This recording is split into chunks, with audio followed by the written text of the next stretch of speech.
Bienvenue sur Parents en Or, le podcast qui parle de parentalité respectueuse, de relations équitables avec nos enfants et de tout ce que le fait d'être humain implique. Je suis Sandra et on se retrouve cette semaine pour continuer sur le sujet de la moralisation, du fait que c'est beaucoup plus subjectif qu'on le croit, qu'il n'y a pas des lois absolues, contrairement à l'impression qu'on peut en avoir, et l'effet délétère et complètement néfaste d'avoir cette oppression de la bien-pensance et de la morale en fait. Comme je le disais dans l'épisode d'avant, le souci de la moralisation, c'est qu'elle est subjective. Et donc, elle ne répond pas aux besoins d'une personne précise, en fait. D'ailleurs, on va avoir tendance à se donner des excuses à soi-même et à blâmer les autres sur leur comportement en jugeant leur personne selon les actes qu'elles produisent, en fait. On va juger une personne selon ce qu'elle fait ou ce qu'elle dit. C'est ce qu'on appelle le biais fondamental d'attribution. Par exemple, si tu vois quelqu'un qui dit du mal d'une autre personne qui n'est pas là, tu vas avoir tendance à la juger directement en tant que personne, en attribuant des causes internes à son comportement. Si elle critique quelqu'un, tu pourrais te dire que c'est une mauvaise personne, c'est vraiment qu'une sale hypocrite de commère, etc. Vraiment, c'est-à-dire que sur un acte que tu auras vu, tu vas juger la personne entière. Alors que si c'est toi qui critiques quelqu'un un jour, et qu'on te le fait remarquer, par exemple, tu vas te donner des circonstances atténuantes assez facilement. Tu vas donc donner de l'importance aux causes externes cette fois. Tu pourrais te dire, oui mais moi c'est rare, là je critique pas, je dis juste ce qui s'est passé, ou je dis juste ce que je pense, c'est pas pareil, non mais là vraiment la personne que je critique, elle a dit un truc méchant et donc c'est normal que je trouve ça nul, elle a vraiment fait un truc vraiment pas bien et donc c'est normal que je sois contrariée, etc. C'est pareil en parentalité. Si tu vois un parent qui crie ou qui dit des trucs nazes devant son enfant, tu auras facilement un jugement négatif sur ce parent directement, en te disant que c'est vraiment un mauvais parent, etc. Alors que toi, si un jour tu galères et que tu te mets à crier, tu te trouveras des raisons extérieures. Oui, mais là, j'étais vraiment stressée à cause du coup de fil que j'ai reçu, ou oui mais là j'étais vraiment fatiguée, ou pire, tu pourrais te dire non mais là c'est vraiment mon enfant qui m'a poussée à bout volontairement, voilà. Genre on va se trouver des excuses extérieures, et pourtant sur le coup, dans les deux situations c'est tout aussi violent en fait, hein, que ce soit chez le parent que tu auras jugé, autant que chez toi quand c'est toi qui hurle ou qui dit des trucs agressifs ou qui dit des trucs nazes à tes enfants. Donc on fait facilement la morale aux autres et soi-même on va s'excuser soi-même.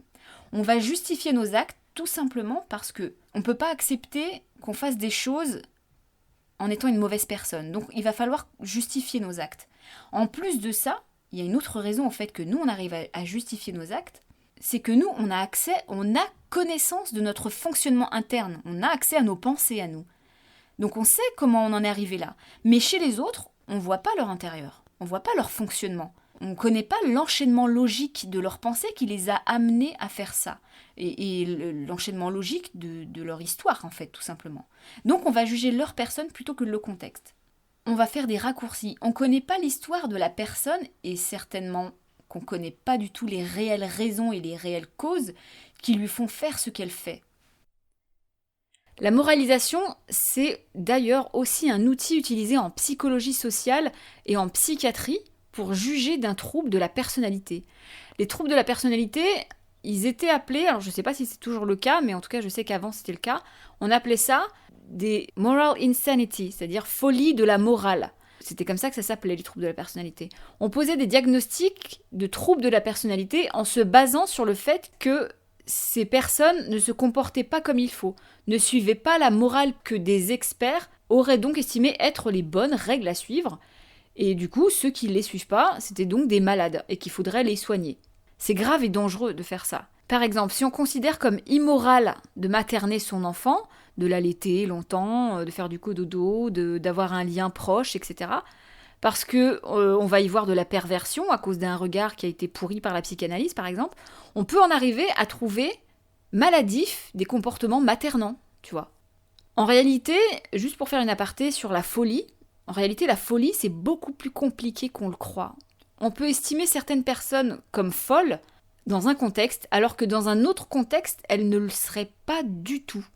Par exemple, si un jour tu entres chez quelqu'un et que tu découvres que cette personne, elle a une pièce super bizarre avec plein d'iconographie, où elle ritualise de l'autoflagellation avec un martinet sur elle-même, tu la trouveras probablement folle. Alors que si tu te trouves en 1920, ou je sais pas quelle année, tu vois à peu près, et que tu entres dans un couvent de cette époque-là, où il y a des rituels de flagellation qui étaient hebdomadaires dans certains courants religieux, ces personnes-là, elles n'étaient pas du tout vues comme folles. C'était même tout à fait normal en fait. L'autre limite de la moralisation, c'est qu'elle se transforme très souvent en menace. C'est souvent utilisé comme pression, comme moyen de manipuler et de dominer les autres. On s'en sert pour créer de la peur et la personne, elle va agir sous peur finalement. La morale, elle devient très facilement oppressive. En France, on a une lourde histoire judéo-chrétienne qui a notamment pour valeur fondamentale l'humilité et le sacrifice. Ça, c'est des valeurs qui sont encore largement véhiculées et valorisées aujourd'hui. Il faut être humble, il faut être altruiste, il faut penser aux autres, etc. On est loin de conseiller aux gens de penser à eux, de s'occuper d'eux. Dans le quotidien, ça t'arrive très peu ça en fait. Est-ce que ça veut dire que je trouve qu'être humble et de se sacrifier, c'est pas top ? Oui. Non pas en tant que valeur absolue, parce que, oui, c'est sympa de faire du bien aux autres, évidemment. Par contre, je trouve que prôner ça, ça cache plein de failles, plein de soucis et de conséquences qui vont être mauvaises. Je pense que prôner ça, ça pose question sur le besoin que l'on a peut-être un peu trop démesuré d'attendre des choses des autres. Et est-ce que ça veut dire que j'invite à être prétentieux et à vous faire passer en premier ? Oui. Et quand je dis prétentieux, je vous invite pas à vous mettre en avant en écrasant ou en humiliant ou en insultant ou en vous moquant des autres, parce que ça c'est violent, mais oui, je vous invite à vous mettre en avant. J'en parle de cette urgence de l'égoïsme dans l'épisode 55 qui s'appelle l'égoïsme, une belle vertu. L'égoïsme, c'est pas faire du mal aux autres, puisque ça sous-entend d'user de violence et que je prône pas ça, évidemment, mais c'est prendre conscience qu'on est vraiment la seule personne connectée à notre corps et donc à nos besoins, et que parfois, oui, s'occuper de soi, ça peut passer par le fait de se faire passer avant les autres. Et ça, c'est valable évidemment uniquement entre adultes autonomes non dépendants, entre adultes non responsables de la vie d'une autre. Je ne parle pas ici des relations entre adultes et enfants dont on a la responsabilité et dont les enfants sont dépendants en fait de nous, évidemment. Je parle ici bien sûr des relations entre adultes qui n'ont aucune responsabilité officielle. S'en occuper de nos besoins, ça a en plus de ça de formidables conséquences sur soi et sur les autres. Donc pour moi, être égoïste, c'est un acte altruiste parce qu'en fait, quand on s'occupe de soi, on va arrêter justement de les oppresser les autres. Notamment par la moralisation, justement. Et on va arrêter de leur quémander le remplissage de nos besoins. Et donc les bénéfices de l'égoïsme sont pour tout le monde. Se centrer sur soi et son bien-être, ça peut bien sûr passer par le fait de faire du bien aux autres. Ça reste un centrage sur soi de faire ça. Si ça nous fait du bien, c'est une très bonne chose de le faire. Je prône pas l'individualisme, je prône le fait d'écouter ce dont on a besoin. Et ça peut tout à fait entrer, par exemple, dans la conception d'un réseau entre personnes avec qui on se sent bien, ou dans la création ou dans l'intégration de communautés respectueuses, etc. Je prône vraiment le fait de se protéger soi-même du trop grand nombre d'injonctions moralisantes qu'on reçoit de partout et qui croient détenir la seule vérité existante. Et si tu as écouté le premier épisode de cette série sur la moralisation, tu te souviendras probablement que je parle du fait qu'une seule et unique morale, ça n'existe pas, c'est pas possible. Donc c'est important de se protéger parce que on est de plus en plus nombreux et il y a de plus en plus d'injonctions moralisantes autour de nous. C'est important de se recentrer un peu sur soi et de s'écouter soi-même. Une des problématiques de notre époque, qui est notamment liée à l'augmentation démesurée de la démographie, c'est que les groupes dans lesquels on vit, ils sont de plus en plus volumineux, de plus en plus nombreux. Et donc, on a de plus en plus de difficultés à satisfaire tous ces groupes sociaux. Si on vivait en toute petite communauté, on n'aurait pas à satisfaire les attentes mondiales, par exemple, les attentes d'un pays large, etc. On serait simplement intéressé par être accepté par notre petit groupe, notre petite communauté, comme c'était le cas avant. Homo sapiens de la préhistoire, il n'avait pas connaissance de l'existence d'autres groupes. Il n'y avait pas d'organisation globale à échelle nationale, ni même mondiale, etc. On vivait quelques dizaines de personnes ensemble, et ce qui importait, c'était de trouver sa place dans ce petit groupe, dans cette petite tribu. Il y avait beaucoup moins de sources de morale, on va dire, et en plus, il y avait beaucoup moins de conscience du bonheur, du malheur et des règles à suivre. Les règles, elles se limitaient à celles de notre petite tribu, en fait. La vie, elle n'était pas facile, évidemment, on pouvait mourir assez vite et assez facilement, et du coup, notre bien-être à long terme et notre bonheur et notre épanouissement, c'était pas à l'ordre du jour à ce moment-là de nos vies. Aujourd'hui, en plus d'être plus nombreux, et donc de recevoir beaucoup plus de sources d'oppression et de morale à différentes échelles de groupe, on a aussi acquis beaucoup plus de confort, beaucoup plus de santé et de sécurité. On meurt plus aussi facilement et plus aussi souvent qu'avant, et donc la survie n'est plus devenue une urgence. En parallèle, on développe de plus en plus de conscience des choses, notamment de nos besoins individuels en fait, à nous, nos besoins à nous, qui sont de plus en plus conscientisés. On a de plus en plus conscience de ce qui nous rend malheureux, de ce qui est dur, de ce qu'on aimerait pour nous, de ce qui pourrait contribuer à notre bonheur, etc. Donc il y a une émergence d'un retour à soi-même, non pas dans une recherche d'égoïsme, en tout cas pas dans le sens péjoratif du sens commun, j'entends, mais dans le sens de se réapproprier notre corps, nos besoins, puisqu'on est dans un contexte qui ne met plus la survie comme problématique la plus essentielle, et du coup on peut se permettre d'envisager de se sentir encore mieux. On peut se projeter à long terme, on peut penser à notre bien-être, à notre bonheur finalement. Donc pour moi, il me semble absolument logique et normal, et il me semble que c'est le processus normal qui se déroule, qui fait qu'il va falloir prendre plus soin de soi-même, qu'il va falloir se détacher de plus en plus de l'oppression morale des groupes, puisque c'est de plus en plus volumineux. Donc pour moi, penser à soi-même et se détacher un peu de la morale omniprésente, c'est la solution la plus adaptée pour réparer les problèmes qui sont engendrés par les violences qu'on subit tous depuis notre enfance, de façon globale et de façon quotidienne en fait. Parce qu'en fait, cette violence qui est usée de toutes parts sur les enfants de tous les pays, j'ai envie de dire, c'est que cette violence institutionnalisée, cette violence familiale, cette violence scolaire, etc., elle crée sur les enfants qui grandissent et qui deviennent adultes des carences affectives et elle détruit l'estime et la confiance en soi de ces enfants qui grandissent et qui sont devenus adultes. Et donc, deux des conséquences de ça, c'est que cette violence, elle empêche, elle rend inaccessible l'empathie naturelle qu'on devrait avoir tous pour les autres, qui est en fait, pour moi en réalité, c'est l'empathie qui est la véritable impulsion d'une morale entre guillemets naturelle, qui viendrait de nous-mêmes en fait.